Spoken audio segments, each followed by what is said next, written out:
चलिए आज प्रैक्टिस शुरू करेंगे, है ना। प्रोनाउन की, तो नाउन की और प्रोनाउन की दोनों शीट में आपको ग्रुप में भेज दूंगा, मिल जाएगी।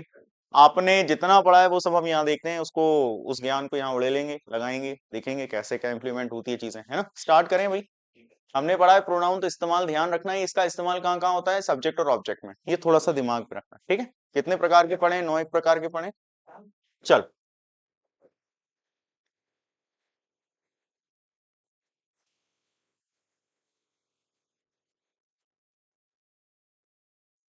ओके। इसमें ना गलतियां ढूंढनी है, ऑप्शन देखना है आपको, इससे बड़ा नहीं होगा क्या। सो क्वेश्चन नंबर 1 आंसर अपने अपने पास रखेंगे। Question number 1, it is who is called M of by officer, no error, अपने अपने इसमें आंसर रखना है आपको, बोलना नहीं है, बोलना नहीं है। Question number 1, it is who is called by officer, no error. मैंने आपको बताएं, एक एक चीजें बताई हैं। अगर आपको यकीन ना हो तो एक काम कीजिएगा, पहला पर्सनल प्रोनाउन निकाल लीजिए, इतनी हेल्प कर लेते हैं हम। कॉपी में जो हमने नोट्स बनाए उसको ओपन कर लीजिए, कम से कम आपको पता तो चले कि हमने जो पढ़ा है वो हमें कहाँ कहाँ से इंप्लीमेंट करना है। अब कॉपी नहीं होगी, कॉपी है नहीं है, आपको पता है ना कि इंग्लिश रहता है, तो फिर क्यों नहीं लाते भाई कॉपी, लाना चाहिए ना। सच में नहीं लाया यार, इतना पाप नहीं करना चाहिए। तो देखो ना, पर्सनल प्रोनाउन जिसके पास कॉपी है वो देखेंगे, पर्सनल प्रोनाउन, पर्सनल प्रोनाउन का शायद फोर्थ फिफ्थ या सिक्स्थ रूल में से है। और मैंने ये रूल बताया था, जब कभी भी वाक्य की शुरुआत यदि इट इज या इट वॉज से होती है तो क्या करना है। अब इतना क्लू मिल गया, आप कीजिएगा प्लीज। तो किस, आप लोग अपने आंसर्स लिखते चलिएगा, नंबर 1 नंबर 2 करके, काटेगा कोई नहीं हो।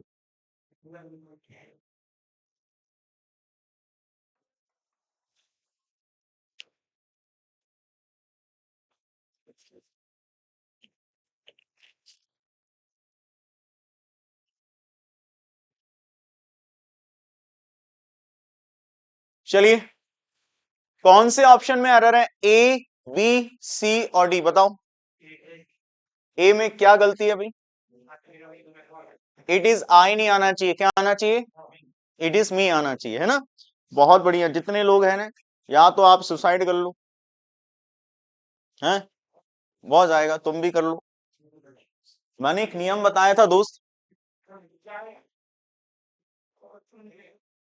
देखो इधर देखो, मजाक नहीं, देखो मैंने आपको बताया था कि वाक्य की शुरुआत यदि इट इज या इट वॉज से हो, इसके बाद ना सब्जेक्ट आता है, बताया था। ये पर्सन को इंडिकेट यानी इंगित करने के लिए किया जाता है, इशारा करने के लिए। दूसरी चीज, इसके बाद जो हेल्पिंग वर्ब आएगी, सो मेन वर्ब आएगी, आपने ध्यान रखना है। ये बैक कैसे होगा, हेल्पिंग वर्ब आएगी। अच्छा, अब एक चीज मुझे बताइए, यहाँ हेल्पिंग वर्ब आएगी और मेन वर्ब आएगी, फिर उसके बाद ऑब्जेक्ट आएगा, ठीक है। अब यहां के हिसाब से इसकी हेल्पिंग वर्ब आती है। अब एक चीज नोटिस कीजिएगा आप लोग, इट इज से शुरू हो रहा है ये सेंटेंस की नहीं हो रहा है, हो रहा है। इसके बाद सब्जेक्ट आना चाहिए, ये आ रहा है। हु करके मैंने एक बताया भी था, जिसके साथ यहाँ इज नहीं आता, आई के साथ इज नहीं आता, यहाँ क्या आना चाहिए, एम आना चाहिए, ये मैंने आपको बताया था। हाँ या ना, क्या पता नोट्स तक नहीं मिल रहे हैं आप लोगों के, कैसे लोग। ईमानदारी से कह रहा हूं, मैं आप लोगों को डिटेल नहीं पढ़ाने वाला फिर, ये लाइव भी चल रहा है, मैं सच में कह रहा हूं। मैं चीजें सिखाने के लिए आपको पढ़ाता हूं, आप लोग के मूड ही नहीं है कि आप सीखना चाहते हैं। देखो नहीं भी कह रहे, किसी के पास है नोट्स हैं, बताओ जरा, किसी के पास, किसके पास, अरे आपके पास है, मिल नहीं रहा, कहाँ है, अरे स्टार्टिंग की बताओ ना। हाँ तो प्रोनाउन की तो बात कर रहा हूँ मैं।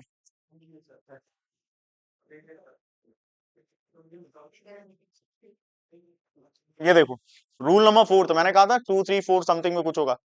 रूल नंबर देखो 4 है, पर्सनल प्रोनाउन का जिसमें लिखा हुआ है इट इज और इट वाज के बाद सब्जेक्ट हेल्पिंग वर्ब, और एक एग्जांपल भी मैंने आपको दिया हुआ है। एग्जांपल यदि आप देखेंगे तो ये देखिए, it is I who is guilty. आप एग्जांपल नंबर 1 2 3 4 5 6 6 नंबर का एग्जांपल अगर अगर आप देखेंगे तो, हाँ या ना? अभी आप लोग को ये नहीं बोला, सबसे फर्स्ट पर्सनल प्रोनाउन देखो, आया समझ में कि नहीं आया? अगर यहां पर ही होता ना तो इज आ सकता था, यू होता तो आर आ सकता था। क्लियर बात है ये? छोड़ो, ये किसकी है? आपकी। दो चार क्वेश्चन लगाते हैं, एडजेक्टिव देखेंगे फिर। कोई सेंस ही नहीं है आप लोगों के साथ। ये क्वेश्चन देखो भाई, क्वेश्चन नंबर 2 देखिए। Question number 2, it was him who got injured in an accident yesterday, no error. Just अभी इससे पहले क्वेश्चन किया कि नहीं किया? इंप्लीमेंट करो ना भाई, बुद्धि कहाँ है? इससे ज्यादा और कौन सी बुद्धि चाहिए? क्या हो गया? पानी दो ना दोस्त को। पानी दूं क्या दोस्त? ये ले लो यार, तुम कहाँ लगे? पी लिया? और पियो, ले लो। अरे झूठा नहीं है आपका, ठीक है, ले लो ना। बताओ क्या होगा इसमें? इट वाज हिम होगा कि इट वाज ही होगा? क्योंकि मैंने अभी बताया ना कि सेंटेंस यदि इट इज या इट वाज से शुरू होता तो उसके बाद सब्जेक्ट आना चाहिए। मतलब गलती किस भाग में भाई? हिम नहीं आना चाहिए। क्या आएगा? यहां पर आना चाहिए आपका। अब ये ऊपर क्यों नहीं जा रहा?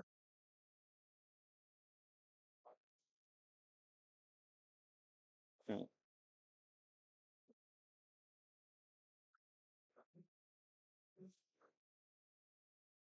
ये बताया था मैंने, इट इज और इट वाज के बाद क्या आता है भाई? सब्जेक्ट आता है, और सब्जेक्ट में यहाँ क्या आना चाहिए? ही आना चाहिए। मतलब ऑप्शन कौन सा होगा?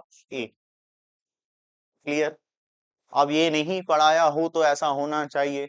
ऐसा भी नहीं है कि कोई अलग भाषा में पढ़ाया, ऐसा भी नहीं है सरल भाषा नहीं थी, ऐसा भी नहीं है किसी को समझ में नहीं आया होगा।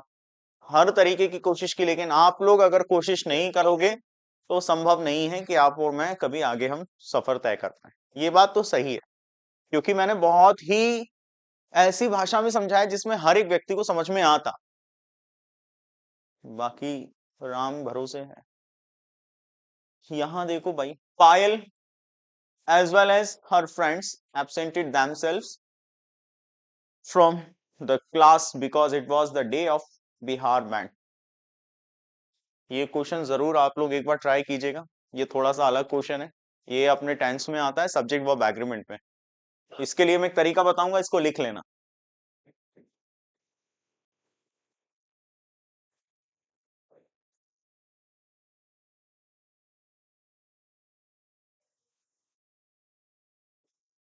देखो, कुछ सिखा रहा हूं, उसको सीखो। जब कभी भी दो subject, subject one and subject two, ध्यान रखना प्लीज यार, समझ लिया करो। इन दोनों को यदि किससे जोड़ा जाए? यदि इनको जोड़ा जाए एज वेल एज से, यदि दो सब्जेक्ट के बीच में एज वेल एज आता है, ठीक है, के साथ होता है इसका अर्थ, तो हमेशा ध्यान रखना सब्जेक्ट के बाद कौन आती है? Helping verb. हेल्पिंग वर्ब नहीं तो मेन वर्ब, है ना? उसके बाद आएगा आपका प्रोनाउन, और फिर आएगा उसका बाद ऑब्जेक्ट। ये स्ट्रक्चर सभी को क्लियर है दोस्त? क्लियर है? आप हमेशा ध्यान रखेंगे ना, आपको इन दोनों के हिसाब से नहीं लगाना है। Helping verb, main verb, pronoun हमेशा किसके हिसाब से लगेगा? Subject one.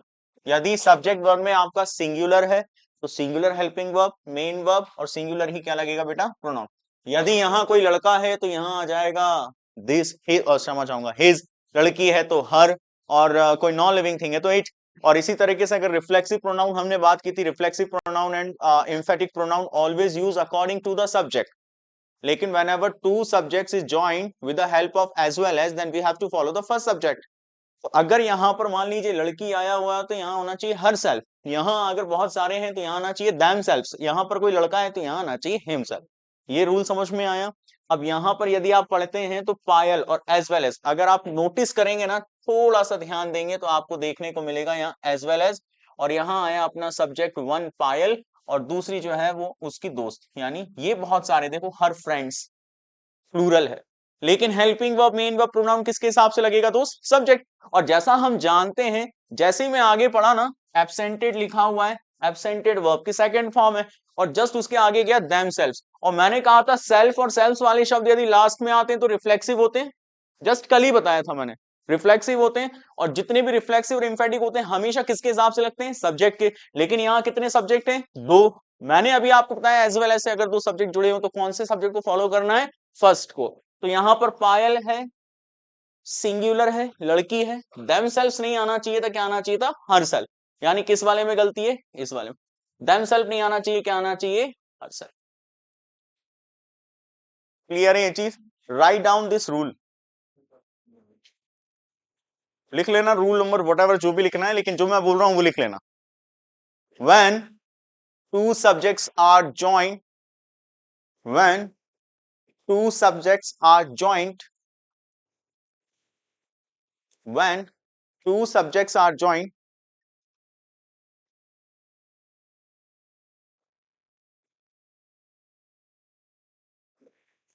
with single inverted comma में लिखिएगा as well as, single inverted comma में लिखना है as well as, single inverted comma में लिखना है एज वेल एज। ठीक है? मैंने कहा है when two subjects are joined with as well as in this condition, in this condition, घूम आओ थोड़ा सा बाहर, थोड़ा सा सही लगेगा आपको। in this condition helping verb comma main verb, helping verb comma main verb and pronoun always use according to the first subject, always use according to the first subject।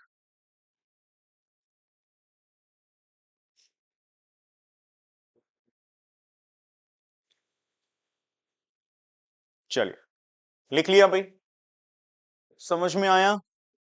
तो यहां पर जो हमने पहले भी बात की है, रिफ्लेक्सिव और एम्फेटिक प्रोनाउन हमेशा सब्जेक्ट के हिसाब से लगता है। यहां दो सब्जेक्ट है, किसके हिसाब से लगेगा? फर्स्ट। रीजन क्या है?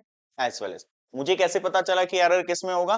क्योंकि देम सेल्फ, और हमने सेल्फ और सेल्फ वाले शब्द पढ़े हैं, तो हमारा ये कर्तव्य बनता है जिससे रिलेटेड हमने चीजें पढ़ी हैं उसको देखना जरूरी है। और आप हमेशा एक चीज जरूर देखा करो, helping verb main verb pronoun हमेशा चेक किया करो, क्योंकि हमें पता है ना कि helping verb main verb pronoun always use according to the subject, है ना? ये नई कंडीशन है जो मैंने आपको बताई। डन है भाई सभी को? चल,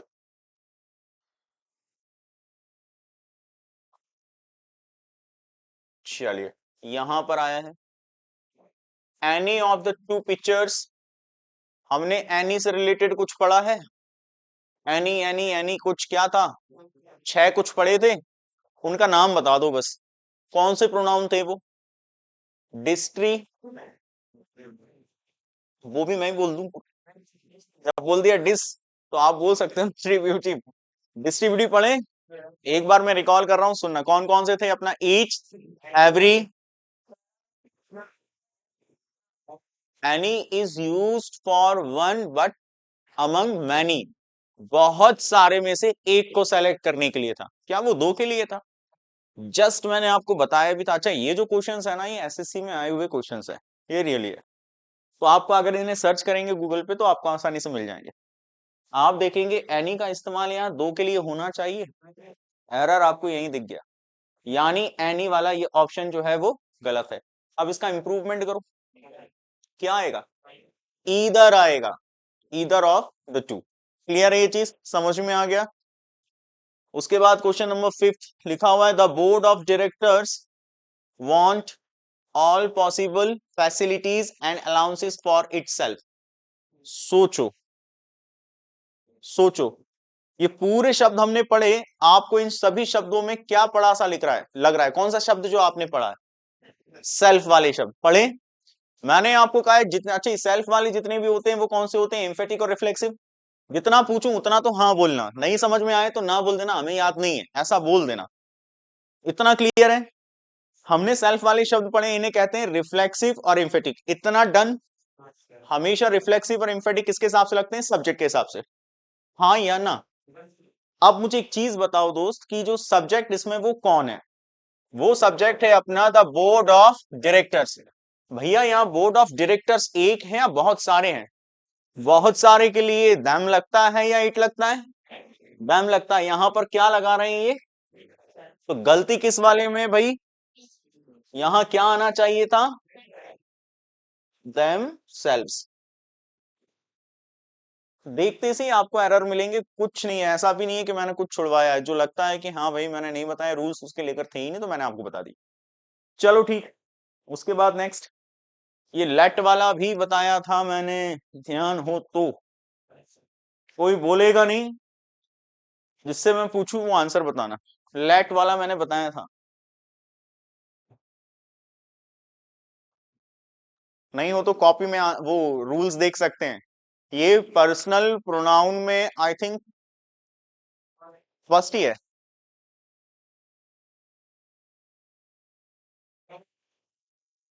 रूल नंबर थर्ड था। रूल नंबर थर्ड है, अगर आप देखें पर्सनल प्रोनाउन का।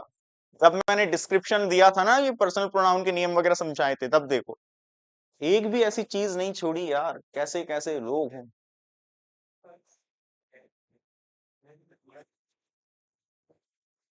अब पढ़ना कब शुरू करोगे फिर?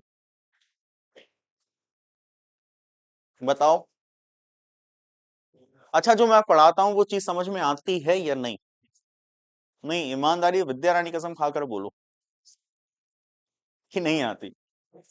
आती है तो फिर आप लोग क्यों नहीं बता पा रहे? अच्छा, कॉपियां भी शायद कंप्लीट नहीं है आपकी। देखो, कॉपीज भी कंप्लीट नहीं है। कॉपी भी नहीं लाए आप लोग। आज कितने लेक्चर हैं आपके? दो हैं। एक मेरा और इसके बाद होगा। अब आप मुझे बताइए कि इसके बाद जो दो लेक्चर है, दो लेक्चर की दो किताब रखने में कितना बोझ लगता है? आपसे ज्यादा बोझ तो छोटे बच्चे उठा रहे हैं। तीसरी चौथी के, फर्स्ट के, KG 1 के, KG 2 के, जिनके चलना नहीं आता उनके कंधों पर बोझ है अभी। कितनी किताबें होती देखो ना आप। तो फिर आप सोचो, आपसे ज्यादा बोझ वो लेकर चल रहे हैं।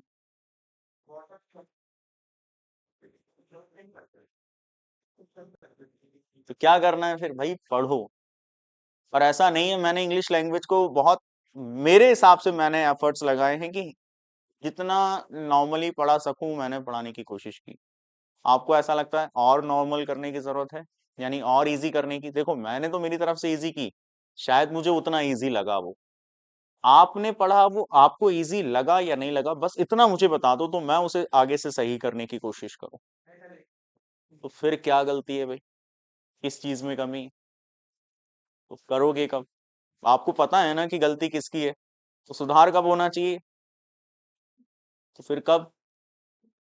आपने लिखे हैं नोट्स? कहाँ हैं? आप ढूंढ रहे हैं, आपको मिल नहीं रहा। मिल गया। लेट के बाद क्या आना चाहिए? ऑब्जेक्ट पता है बेटा कैसा होता है? आस आएगा, समझ में आ रहा है? मतलब हमने पढ़ा है और वो क्वेश्चंस में आता है। कैसे इंप्लीमेंट करते हैं? क्या देखकर अपन को लगता है कि एरर कैसे मिलते हैं?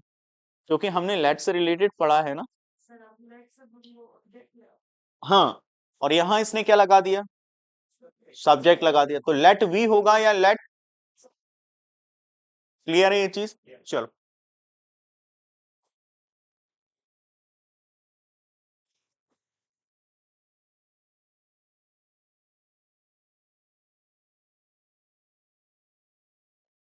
Question number 7, my parents do not like me going to.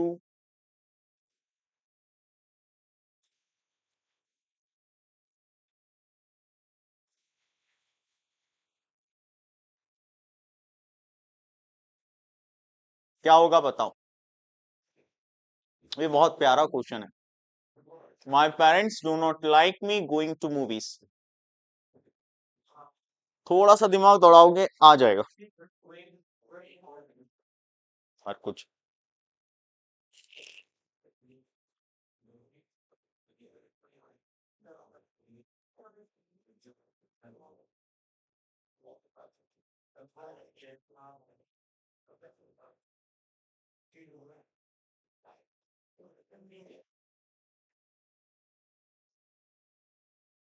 बताओ यार।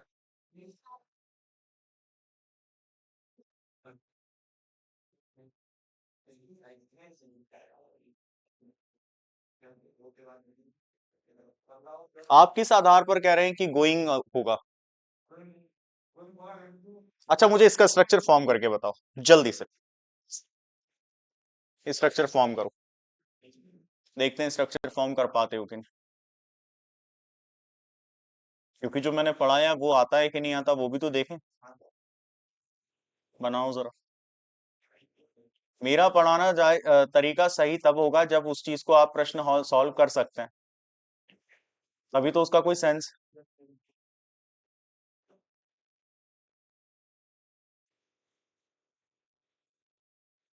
अच्छा, गो को लेकर मैंने कुछ बताया था आपको। प्लीज है एग्जैक्टली, मूवीज भी इट्स ओके।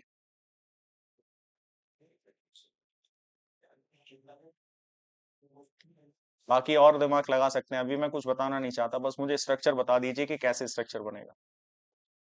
जिसने स्ट्रक्चर बना दिया मैं आपको बता दूंगा। देखो, कभी भी ऐसा कभी भी आए कि वहां पर जेरेंड आ जाए, जेरेंड यानी कि गोइंग गोइंग आईएनजी फॉर्म में आ जाता है, यानी एक वर्ब आपको ऐसी दिख जाएगी, लाइक भी एक वर्ब है और यहाँ पर गोइंग भी आपको एक वर्ब, कभी ऐसा दिखता है, हमेशा ध्यान रखना, एक तो होगा आपकी वर्ब की फर्स्ट फॉर्म ऑब्वियसली होगी, और दूसरा होगा आईएनजी। इन दोनों के बीच में ना हमेशा पॉजिटिव आता है, तो मी नहीं आएगा, वहां माए आएगा। क्लियर है ये चीज? ऑप्शन कौन सा होगा अपना इसमें? सी, माई गोइंग टू मूवीज। क्लियर है? अब ये मत कहना जच नहीं रहा, जचे या ना जचे, this is the rule. Understood? Got it?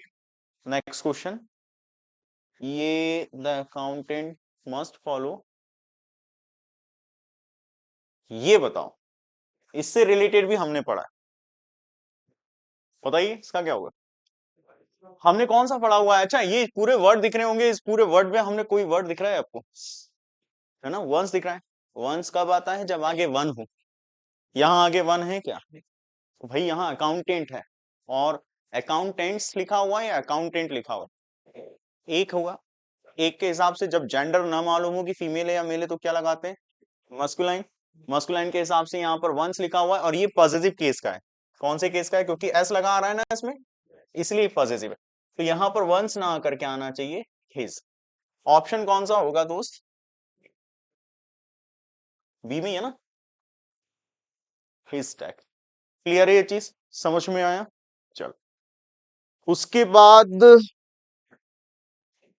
चलो फिल इन द ब्लैंक तो बताना। क्वेश्चन लिखा हुआ है, I was unable to stay whether blank was boy or not. हाँ, स्टे नहीं, से, क्षमा चाहूंगा, से लिखा हुआ है। मैं नहीं कह सकता, मतलब बताने में अभी पक्का नहीं है कि वो लड़का है या लड़की। ठीक, क्या आएगा? ही आएगा या शी आएगा? ऑब्वियसली बच्चा है, हो सकता है बच्चा हो। और मैंने आपको बताया था ह्यूमन बेबी वगैरह जितने भी होते हैं सबके लिए क्या होता है? इट होता है, इट होता है। क्या होता है? इट। हमेशा ध्यान रखना, मैंने लिखवाया भी एक आपको नियम, लिखवाया था, है ना, ये नाउन में लिखवाया था पर्सोनिफिकेशन के वक्त। मैंने बताया था न्यूटर जेंडर, सुनो अगर शायद ध्यान आ जाए, क्योंकि आप सब मेरे हनुमान हैं।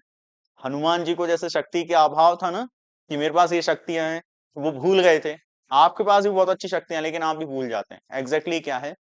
मैंने बताया था न्यूटर जेंडर यानी non living thing, non living thing यानी neuter gender. Neuter gender non living, ये नाउन की बात कर रहा हूँ। उसमें मैंने आपको बताया था न्यूटर जेंडर या नॉन लिविंग थिंग के लिए हमेशा इट लगाते हैं, लेकिन मैंने बताया था खाली न्यूटर जेंडर के लिए ही नहीं, न्यूटर जेंडर बहुत सारों के लिए भी लगता है। जैसे लोअर एनिमल, लोअर एनिमल यानी जो जानवर के जो बच्चे होते हैं उनके लिए, जानवरों के लिए, कीड़े मकोड़े के लिए, इंसेक्ट्स के लिए, नेचुरल फॉर्मेशन के लिए। एक मैंने बताया था इन्फेंट, बताया था। अब यही वो क्वेश्चन है, वो ये कह रहे हैं जैसे मान लीजिए किसी को खबर पता चली कि यार उसके यहाँ बेबी हुआ है, अब ये नहीं कह सकता वो लड़का है या लड़की। कहने का अर्थ ये है, मतलब उसे नहीं पता होगा। तो जब कभी भी ऐसा होता है ना, तो जो इन्फेंट होता है, इन्फेंट किसे कहते हैं? हिंदी में कहते हैं शिशु, जो कि 12 माह और 1 साल से छोटा होता है। ठीक है, अब जब तक भले उसका जेंडर मेल है या फेमिनाइन है या फीमेल है, लेकिन आपने हमेशा ध्यान रखना है कि उसके लिए लगाते हैं इट। समझ में आया? इसीलिए आपको यहां पर क्या लगाना है? इट लगा। क्लियर है, समझ में आया? क्या आर्या डाउट में है बेटा? पक्का? हाँ क्षमा। यहाँ क्या लिखा हुआ है? In this question some of sentences, मैंने आपको एक वर्ड बताया था, सम के बाद हमेशा प्लूरल आता है, नहीं बताया? बताया नहीं? बताया? बताया ना? मैंने कहा ना आप सच में हनुमान है। ऑफ द सेंटेंसेस, देखो सेंटेंसेस आ रहा है ना सम के बाद, हैव एरर्स यानी गलतियां होंगी, उसमें से किसी में नहीं होगी, होगी तो देख लेना, नहीं होगी तो आगे बढ़ जाना। देखो यहाँ क्या लिखा हुआ, we must take regular exercise to keep yourself fit. हमने क्या पढ़ा है अभी जस्ट? इन सभी शब्दों में आपने पढ़ा है, वी के बारे में पढ़ा है। चलो एक चीज हम चेक करते हैं, वी के बारे में पढ़ा है, वी आगे आता है, पता है। मस्ट हम लगा सकते हैं, मॉडल्स पढ़े हैं, हेल्पिंग वर्ब में आता है, कोई गलती नहीं। मस्ट के बाद हमेशा फर्स्ट फॉर्म आती है, टेक फर्स्ट फॉर्म है। उसके बाद रेगुलर एक्सरसाइज ऑब्जेक्ट है, चलेगा। एक्सरसाइजेस भी बहुत सारी हो सकती हैं, चलेगा, ये ऑब्जेक्ट है। टू कीप ये ऑब्जेक्ट टू है। योर सेल्फ अगर आप देखेंगे तो योर सेल्फ आता है अगर आगे, भाई सेल्फ हेल्प वाले शब्द जितने भी हैं वो सब्जेक्ट के हिसाब से आते हैं, और सब्जेक्ट में यहां लिखा है वी, तो वी का योर सेल्फ होगा कि आर सेल्फ होगा? तो ऑप्शन क्या होना चाहिए दोस्त? ये और देखो यहाँ सही लिखा हुआ है ना? यहाँ उन्होंने सही लिख दिया, क्वेश्चन यहाँ गलत लिख दिया। अब जिन्होंने टाइपिंग की होगा ना उनने गलत लिख दिया, मतलब आंसर सही कर दिया, वो अच्छे पढ़े लिखे थे, शायद वो इतना खो गए थे कि वो उन्होंने एरर सुधार दिया। समझ में आया? तो वी का आर सेल्फ होगा, डन है जी। आर सेल्फ होगा या आर सेल्फ होगा? ईएस आना चाहिए, ठीक। हाँ उसके बाद ये, she hates everybody and everything who reminds her of her mistakes. She hates everybody and everything who reminds her of her mistakes. कुछ सही था कुछ गलत था, लेकिन सही बताओ क्या होगा? ना ना ना ना, आर्या सही सही जा रही है यार, आर्या बता सकती है। कौन एनिमल दिख रहा है बताओ? कहाँ एनिमल का नाम लिखा हुआ है? तो ऐसे तो तीन हो गए दोस्त। ये जो दैट की थर्ड कंडीशन है, इतना क्लू दे दिया, अब उसको देखो। एवरीबडी एवरीथिंग तो कहा जाता है हर व्यक्ति के लिए, हर चीज के लिए उसको टोका जाता है, उसकी कोई गलती बताता है, उसे आती गुस्सा। कहने का मतलब ये था। मैंने आपको बताया था दैट की तीसरी रिलेटिव प्रोनाउन है, दैट की तीसरी कंडीशन। तीसरी कंडीशन ये कहती है यदि पहले वाक्य में कुछ ऐसे वर्ड्स आ जाते हैं जैसे कि ऑल, फ्यू, लिटिल, कुछ इस तरीके के, सम, बोथ, ऐसे शब्द, मैंने लास्ट में लिखाया था इनडेफिनाइट प्रोनाउन।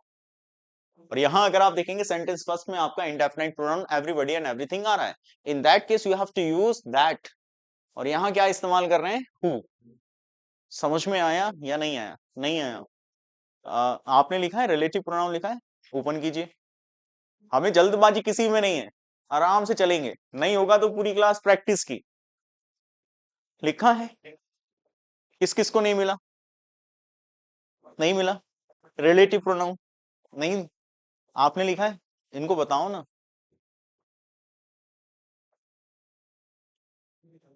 दैट की तीन कंडीशंस बताई थी देखो, एक ये पहले एडजेक्टिव हो ना, तीसरी कंडीशन है ये इनडेफिनाइट प्रोनाउन। और देखो ये इनडेफिनाइट प्रोनाउन कौन सा आ रहा है? एवरीबॉडी और एवरीथिंग। आया बेटा समझ में?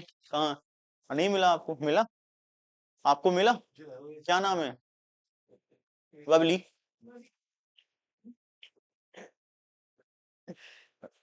बबीता? मिला बेटा? दैट आपने देखो, दैट के यहां पर मैंने लिखा है दैट की तीसरी कंडीशन है, पीछे जो गुड़िया बैठी हुई है दोनों वो भी ध्यान देना। दैट की तीसरी कंडीशन मैंने इनडेफिनाइट प्रोनाउन लिखा है। इनडेफिनाइट प्रोनाउन क्या होते हैं? एवरीबॉडी, समबडी, एनीबॉडी, मैंने बनवाए थे। तो अगर वो भी आ जाते हैं पहले सेंटेंस में तो अब आपको दैट लगाना। और देखो ना यहाँ पर आ गया, लिखवाया था या नहीं? समझ आया या नहीं?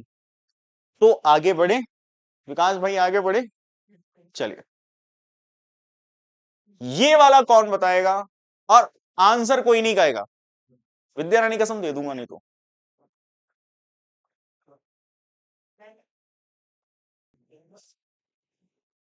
अगर हम प्रैक्टिस शीट लगा रहे हैं ना, तो प्रैक्टिस शीट का मतलब ये नहीं कि शिक्षक सॉल्व कर दे।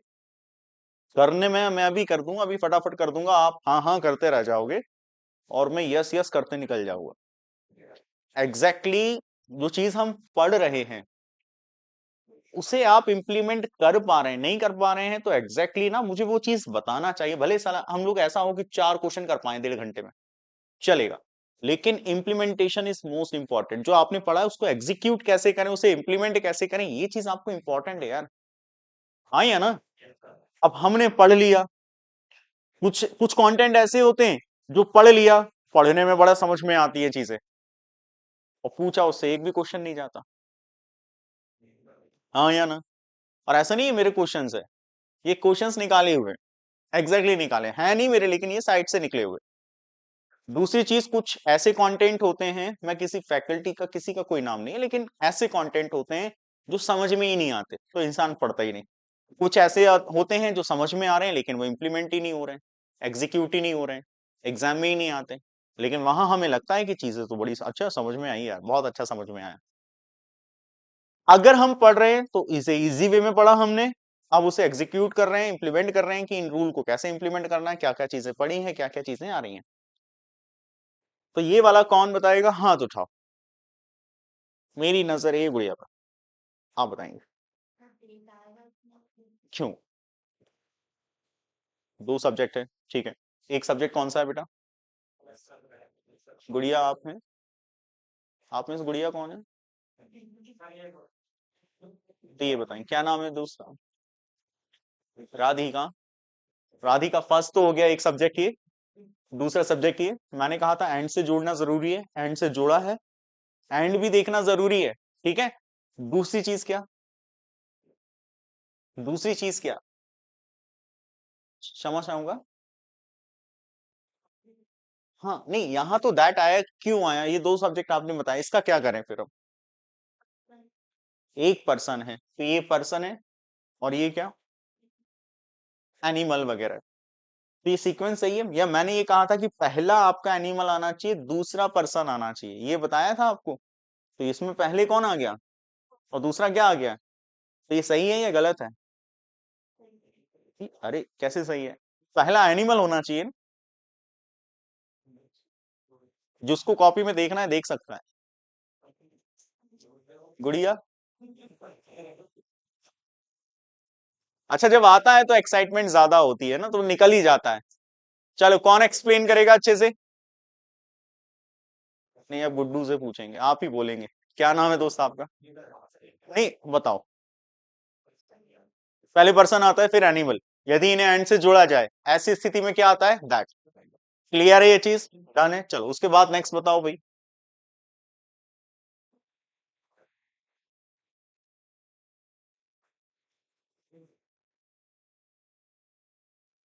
This cake is meant for you. Chocolate भी है देखो। चलो अब इधर देखें। चलो, ये जो दिस केक है, अच्छा दिस हमने पढ़ा हुआ है ना, चलो छोड़ते हैं, लेकिन ये पूरा क्या है अपना? ये क्या है? ये ना पैसिव वॉइस में है। ये क्या है? फॉर यू क्या हो गया? एंड से जुड़ा हुआ है। यहाँ क्या है? आए। भाई ये ऑब्जेक्ट एक सेंटेंस में दो हो सकते हैं, ये पीछे की तरफ आ रहा है तो पूरा पोर्शन ऑब्जेक्ट का ही होगा ना। भाई मुझे बताइए, ये आए कौन सा केस है, सब्जेक्टिव ऑब्जेक्टिव पॉजिटिव? तो ये पीछे आए आता है या आगे आता है? पीछे अगर आए का रूप आएगा तो कौन आएगा? तो ये गलत है या सही है? सी ऑप्शन में होना चाहिए, एंड मी होना चाहिए। क्लियर है भाई? ठीक है बाबू भैया, आगे बढ़ते हैं। अब नेक्स्ट देखिएगा।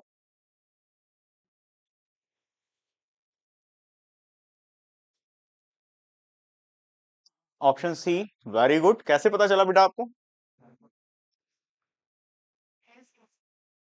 कौन है बेटा? हैं? अरे वाह। देखो, एक चीज तो पहले, इससे पहले कॉन्सेप्ट जानो, ये छोटे छोटे 2-3 कॉन्सेप्ट्स बता रहा हूं, उतना ध्यान रखना। ऑफ के बारे में जानना सबसे इंपॉर्टेंट चीज।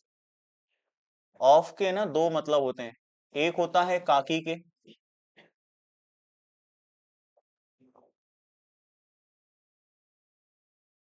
ये जब काकी के होता है ना तो रिश्ता बताता है, मेरा उसका इसका, है ना।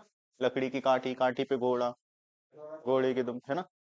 तो ये जो लकड़ी की काटी पे घोड़। अब जो भी है काकी के, तुम गाने ही लगे। ये ऑफ बता रहा है, क्लियर है, ये ऑफ है। दूसरा जो मतलब होता है ना दोस्त, वो होता है में से। ये कब लगाते हैं? जब ना बहुत सारी चीजों में से आपको ना कुछ 2 4 15 20 जो भी जितने भी चुनने, इट डजेंट मैटर, लेकिन इसका अर्थ में से तब होता है जब किसी चीज में से आपको कुछ चुनने की चीज हो। ये सिलेक्शन यानी चुनाव बताता है। समझ में आ रही है ये चीज? चलो ठीक है। जैसे कहता ना, मेरा एक दोस्त है जो विदेश में रहता है, या मेरा एक दोस्त है जो विदेश में, हमारा तो कोई नहीं है, एक मेरा दोस्त ऐसा है जो भाई ये काम करता है वो काम करता है, तो हम वहां पर इंग्लिश में कहते हैं वन ऑफ माई फ्रेंड्स, मतलब मेरे दोस्तों में से एक दोस्त है, इसका मतलब ये है ना? तो में से दोनों अर्थ होते हैं, पहली चीज। अच्छा सर हम कैसे पता करेंगे? तो देखो ये बताता है पोजीशन, पोजीशन यानी अधिकार। ओके, पहला तो कॉन्सेप्ट ये। दूसरा जो ये बताता है सिलेक्शन। क्या बताता है? सिलेक्शन यानी चुनाव। सर कैसे पता चलेगा कि ऑफ के बाद जो है वो सिलेक्शन वाला है, ये है? तो देखो पहली चीज तो ना ऑफ का इस्तेमाल करना सीखो। तो देखो ऑफ के पहले जो वर्ड होता है ना वो हमेशा नाउन होता है, और ऑफ के जो बाद वर्ड होता है ना वो भी नाउन होता है। ये बात क्लियर है? हमेशा ध्यान रखना, ऑफ को मानना सेंटर में, एक होता है इस साइड शब्द, एक होता है इस साइड से, ये हमेशा है, हमेशा। पढ़ते इसका हिंदी ट्रांसलेट कैसे करते हैं, ये शायद मैंने आपको एक्सप्लेन भी किया था, यहां से। ठीक है, ट्रांसलेशन ऐसे ही होता है। अब ना ऐसा है कि यदि पोजीशन शो करेगा ना, तो यहां सिंगुलर प्लूरल कुछ भी हो सकता है, लेकिन जो ये वाला सिलेक्शन शो करेगा ना, यहां हमेशा प्लूरल रहता है, हमेशा प्लूरल। और यहां पर 1 2 3 4 5 6 7 8, यहां ना आपको ना गिनतियां आएंगी, गिनतियां यानी सिलेक्शंस के लिए नंबर्स आएंगे। One of my friends, two of my friends, two of my things, two of my habits, ऐसा। लेकिन वो चीज आएगी प्लूरल, आगे आएगी संख्या। अब सुनना मेरी बात, सबसे इंपॉर्टेंट चीज है ना व्हाट और विच, इन दोनों में से किसका इस्तेमाल करना किस किस चीज के लिए होता है? व्हाट का इस्तेमाल तब किया जाता है जब कुछ भी संभव हो। जैसे हम बोलते हैं ना व्हाट इज योर नेम, आपको पता है व्हाट वहां क्यों लगाया जाता है? आपको ये लगता है क्या के सेंस में लगता है, लेकिन व्हाट का इस्तेमाल तब लगता है जब ब्रॉड सेंस हो। ब्रॉड सेंस यानी आपका नाम कुछ भी हो सकता है, पीटर से लेकर लीटर तक कुछ भी हो सकता है कि नहीं हो सकता है? हो सकता है ना? हो सकता है आपका नाम बबली हो, कोई लड़का है लेकिन उसका नाम बबली भी हो सकता है कि नहीं हो सकता है भाई? तो ये चीजें ध्यान में रखते हुए व्हाट का इस्तेमाल तब किया जाता है जब आपके पास कोई ऑप्शंस नहीं है। और एक चीज हमेशा ध्यान रखना, विच का इस्तेमाल तब करते हैं जब आपके पास 2 सिलेक्शंस हो, 3 सिलेक्शंस हो, 4 सिलेक्शंस हो, 5 हो, 10 हो, यानी आपके पास चुनाव के लिए कोई मात्रा मौजूद हो। ध्यान रखना, मैं कहता हूं कि भाई आप सब में से किसने किया, तो विच ऑफ यू, ध्यान रखना आप में से किसने किया, which of all of you, आप में से किसने किसने किया ये। तो जब मुझे पता है ना कि आप में से किसी ने किया है तो मैं विच लगाऊंगा, लेकिन ये किया किसने जब नहीं पता है मुझे कि आप में से किसने, तो मैं वहां किसका इस्तेमाल करूंगा, व्हाट का। ये बात क्लियर? अब यहां पर अगर आप देखेंगे ना तो हु कब लगता है, हु भी लगता है ब्रॉड सेंस में, हु और व्हाट दोनों। लेकिन जब यहां पर अगर आप देखेंगे किस स्टूडेंट ने किया, पता है स्टूडेंट में से है, तो यहां पर क्या आना चाहिए, विच आना चाहिए। क्लियर है ये चीज? समझ में आया? ऑफ का इस्तेमाल समझ में आया? क्लियर है? यहां पूछ रहा था इसलिए बीच आया, अंडरस्टूड लिखेगा। और हु का इस्तेमाल करते हैं ब्रॉड से। देखो साधारण सी बात बताऊं, ऑफ समझ में आया? देखो बहुत सारे बच्चों को अभी डाउट है, तो इतना मोटा मोटा समझ लो। ऑफ के राइट और लेफ्ट दोनों तरफ एक शब्द होता है, तीनों को मिलाकर एक शब्द बनता है। ट्रांसलेशन पीछे से होता है। ऑफ का अर्थ में से होता है और काकी के होता है। में से तब होता है जब इसके पीछे प्लूरल हो। यहां ऑलरेडी प्लूरल था, यहां हमें सेंस समझ में आ रहा था। Teacher does not know, teacher को नहीं पता कि ये जो विंडो है किसने तोड़ी, है ना? बहुत सारे बच्चों को नहीं पता है, तो कौन से स्टूडेंट ने तोड़ी ये नहीं पता। पता तो ये है कि स्टूडेंट है, और स्टूडेंट सेलेक्टिव है, सेलेक्टिव है यानी गिने चुने हैं, चाहे वो 100 हो 200, लेकिन तोड़ा उन्हीं में से है। जब आपको पता होता है एक पर्टिकुलर क्राइटेरिया है, इतने लोगों में से है, तब आपको क्या करना है, विच लगाना है। और जब आपको पता नहीं स्टूडेंट ने तोड़ा है, टीचर ने तोड़ा है, चोर ने तोड़ा, कौन हो सकता है, ऐसी स्थिति में हु और व्हाट लगाया जाता है। अंडरस्टूड? इसीलिए यहां विच लगा। ठीक। टीप लो। अब हमें समझ में नहीं आता एरर है भी कहाँ है तो कहाँ है, कैसे चेक करें? इसका एक तरीका है, बेहतर तरीका है समझना इसे। पहले तो ना आप चीजें स्ट्रक्चर अपने आप से दिमाग में लगाया करो। अरे यार एक सेकंड, देखो क्या करते हैं, इसका एक तरीका बता रहा हूँ। क्वेश्चन में समझ में ना आए कि एरर कैसे मिलेगा, आप सिर्फ ना मार्किंग किया करो। क्या किया करो? मार्किंग। मार्किंग कैसे करते हैं? हमें पता है अगर ये आगे आ रहा है, बेटा आगे क्या आता है आगे? क्लियर है? सभी समझना इस चीज को। सब्जेक्ट के बाद आती है हेल्पिंग वर्ब, हेल्पिंग वर्ब नहीं तो मेन वर्ब, और हेल्पिंग वर्ब के स्थान पर ही मॉडल्स आते हैं, जो can, could, may, might, shall, should वगैरह होते हैं।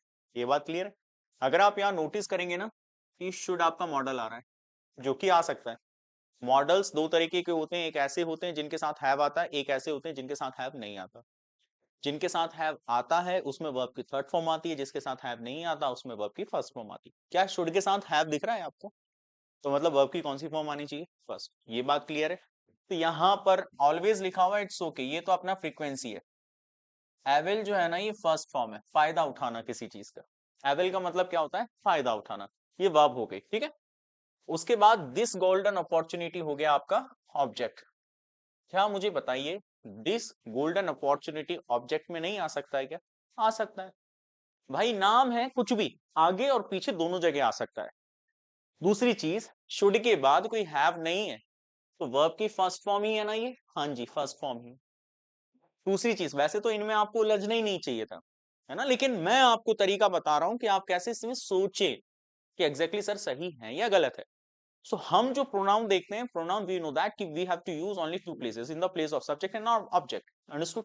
सो can we use you in the place of subject or not? क्या हम इसे कर सकते हैं या नहीं कर सकते? कर सकते हैं भैया, इसमें कोई गलती नहीं है, हाँ या ना?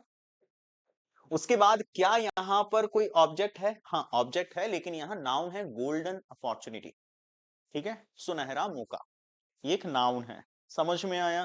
तो इसमें भी कोई गलती नहीं है, मतलब इसमें कोई गलती है ही नहीं। क्या हो जाएगा? नोअर। हमें चेक क्या करना था, हमें उससे रिलेटेड कोई वर्ड ही नहीं मिला, ठीक है। समझ रहे हो? ऐसे करोगे तो आ जाएगा, लेकिन बट आपको करनी पड़ेगी प्रैक्टिस। चलिए, उसके बाद क्वेश्चन नंबर 16 देखो। This is the boy. अच्छा यहाँ क्या लिखा हुआ है? सेंटेंस इंप्रूवमेंट है। देखो पहले क्वेश्चन आपको ऐसे भी आते हैं, फिर दो तरीके के क्वेश्चन होते हैं, एक एरर और वो सेंटेंस इंप्रूवमेंट। एरर वाले में तो केवल गलती निकालनी और आगे बढ़ना है। इंप्रूवमेंट में क्या करते हैं? लाइन अंडरलाइन कर देते हैं। देखो क्या लिखा हुआ है, डायरेक्शन क्या लिखे हुए? डायरेक्शंस, निर्देश हैं। सेलेक्ट द ऑल्टरनेटिव, ऑल्टरनेटिव मतलब दूसरा इसका ढूंढे। That will improve the underline part, जो कि जो अंडरलाइन यानी रेखांकित किया गया भाग है उसे वो सुधार सके। In case there is no improvement, यदि आपको लगता है जो रेखांकित किया हुआ भाग है उसमें सुधार की कोई जरूरत नहीं है, सो सेलेक्ट नो इंप्रूवमेंट, यानी जो चौथा आपको ऑप्शन दिया है उसमें आप चौथा सिलेक्शन करें कि इसमें सुधार की कोई जरूरत नहीं है। तो इसे आप देखेंगे और इस क्वेश्चन को आपको बताना। अच्छा इसमें थोड़ा सा जरूरत होती है कॉन्सेप्ट के बारे में कि आपको सही कौन सा आएगा। This is the boy that I talked to you about. Option कौन सा होगा बेटा? Very good. कैसे? क्योंकि यहां पर किसके बारे में बात की जा रही है? बॉय पर्सन के बारे में, तो हुआ आएगा। डन है, सबको क्लियर है? उसके बाद ये क्या है? करस्पॉन्डिंग, ये एरर वाला है, इसमें गलती ढूंढो। ये एक ही क्वेश्चन कैसे आया है यार यहाँ पर? ये शायद आगे पीछे हो गया क्या? चलो ठीक है, ये एरर वाला है, इसे करो। She was more garrulous than either of her three sister। अरे रे, बहुत प्यारा क्वेश्चन।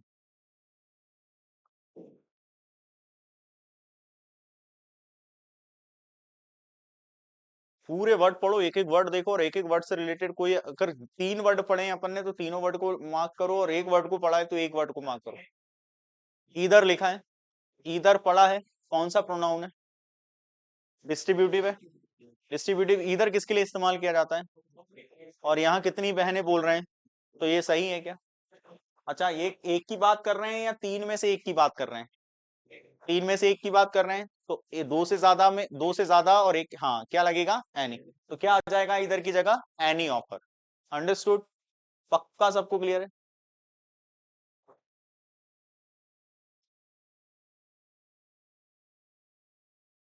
ये क्या हो गया? अच्छा ठीक। हम्म, ये फिल इन द ब्लैंक।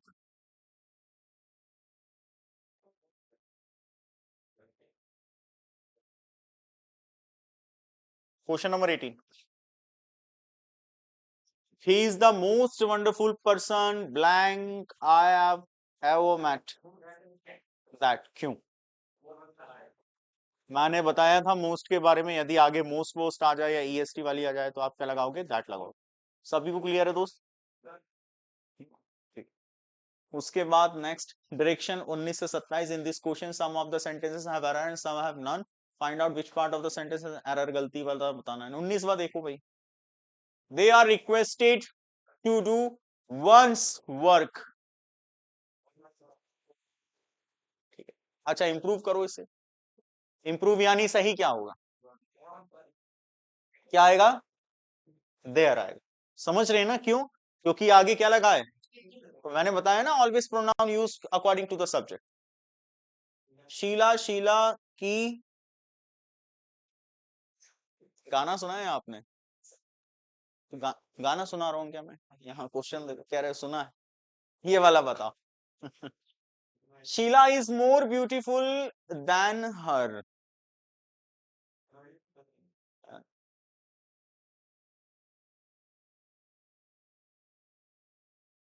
बताओ। ये बहुत प्यारा कॉन्सेप्ट है, इसे मुझे समझाना है आपको, और क्वेश्चन भी बड़ा प्यारा है। ये सेम वैसा ही है जिसमें यू एंड आई लिखा था लास्ट में।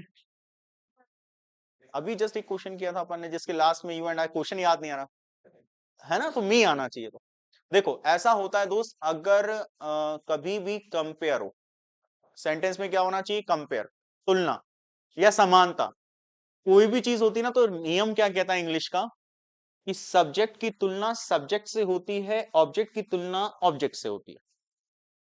यदि कोई नाम, कोई व्यक्ति सब्जेक्ट में बैठा है और उसकी मैं तुलना कर रहा हूं, सुनना मेरी बात, उसकी मैं तुलना कर रहा हूं, तो वो जिस व्यक्ति से तुलना कर रहा हूं ना, भले वो सेंटेंस में पीछे आए, लेकिन तुलना तो सब्जेक्ट से हो रही है ना, तो वहां फिर सब्जेक्ट के हिसाब से ही पीछे भी आएगा सब्जेक्ट।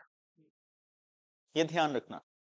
तो यहां लिखा है Sheela is more beautiful than her. Sheela जो है, कोई दूसरी लड़की है उससे ज्यादा खूबसूरत है। तो शीला सब्जेक्ट में आ रही है ना, और जो दूसरी लड़की आ रही है वो ऑब्जेक्ट में आ रही है। लेकिन आप एक भी ये चीज भी तो ध्यान दो कि शीला और उसका क्या हो रहा है? कंपैरिजन हो रहा है। इतना ध्यान रखना कि वहां पर आपका सब्जेक्टिव केस आएगा। अगर आपको ऐसे समझ में नहीं आए, एक बेहतर तरीका और बता रहा हूं। कंपैरेटिव डिग्री जो होती है, कंपैरेटिव डिग्री होती है तुलना, जैसे हम एडजेक्टिव में पढ़ने वाले। कंपैरेटिव डिग्री कौन सी होती है? कि तुम्हारी तुलना मैंने इससे की, इसकी तुलना उससे की, उसकी तुलना इससे की। ठीक है। तो जब मैं दो चीजों के बीच में क्या करता हूं? तुलना करता हूं, उसे इंग्लिश में कहते हैं कंपैरिजन। और हमेशा कितनी चीज होनी चाहिए? दो चीज। कैसे पहचानते हैं कि कंपैरेटिव डिग्री? या तो शब्द में मोर वर्ड दिखेगा, दिख रहा है, या फिर शब्द के पीछे ई आर दिखेगा, जैसे ग्रेटर, हायर, लोअर, इस तरीके से। ठीक है। तो यहां पर आपको मोर दिख रहा है। अच्छा, जब कभी भी कंपैरेटिव वर्ड दिखे उसके बाद देन जरूर दिखेगा। देखो दिख रहा है। उसके बाद ना हमेशा सब्जेक्टिव केस आएगा। कौन सा केस आएगा? सब्जेक्टिव। तो हर नहीं आएगा, क्या आ जाएगा? शी। समझ में आया? दोनों कॉन्सेप्ट एक ही चीज को बताते हैं लेकिन दोनों अलग अलग है। तो यहां पर क्या आ जाएगा? शी। उसके बाद देखो ये वाला तो कौन बताएगा? ये बताओ बस।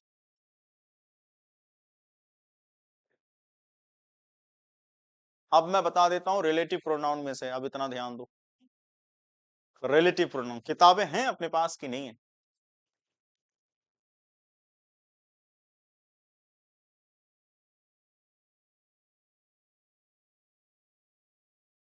कौन सा ऑप्शन होगा?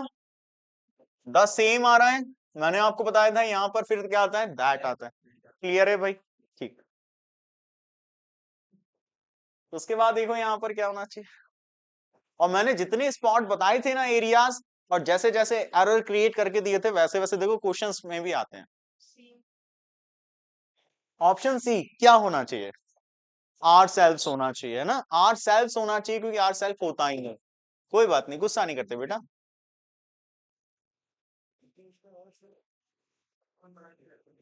ये वाला देखो 23,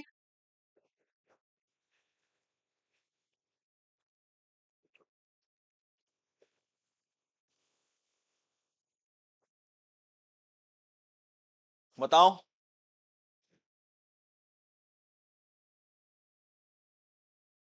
5:30 बज गए ना, चलो छोड़ते हैं फिर। It is very obvious that his parents disapprove him intention to fly at such an early age. बताओ बताओ बताओ, सही है।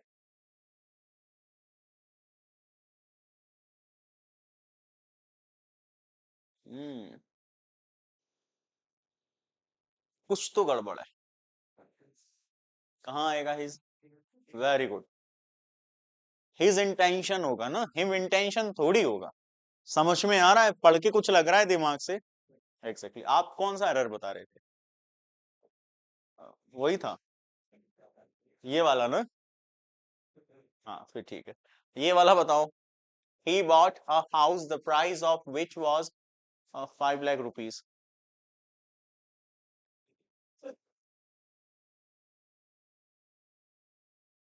उसने एक घर खरीदा। अच्छा, ये विच किसके लिए इस्तेमाल हो रहा है, इसके लिए या इसके लिए?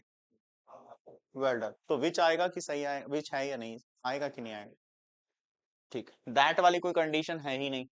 उसके बाद of which the price, of which का मतलब है जिसका, जिसका प्राइस क्या है, 5 लाख रुपए है। क्या होना चाहिए? ही बॉट अ हाउस, एक घर खरीदा। ही सही जगह लगा हुआ है, बॉट वर्ब की second form, a house object है, द प्राइस ऑफ विच जिसका प्राइस, मतलब जिसका मूल्य, द प्राइस ऑफ विच का मतलब है जिसका मूल्य कितना था भाई, 5 लाख रुपीज। यानी इसमें कोई गलती नहीं है, नो एरर। सो उम्मीद करता हूं आपको चीजें समझ आई होंगी। हमने जितना पढ़ा है वो कम नहीं पढ़ा है, बहुत कम पढ़ा है। इसी के साथ घर पे जाकर बिल्कुल नहीं पढ़ना, किताब खोलना नहीं। प्रोनाउन जितना हमने पढ़ा है ना, उसको आप किताब में ही रहने देना। और जिसकी कॉपी कंप्लीट नहीं हुई है, बहुत ही अच्छा किया, क्योंकि उसे तो कॉपी कंप्लीट करना ही नहीं। अब हम नया टॉपिक शुरू करेंगे जो कि हम मिलेंगे नेक्स्ट क्लास में। मुझे दीजिए इजाजत, अपना ख्याल रखें। Thank you so much for being with me. जय हिंद, जय भारत। सभी को राम राम, शुक्रिया, धन्यवाद। जय श्री राम।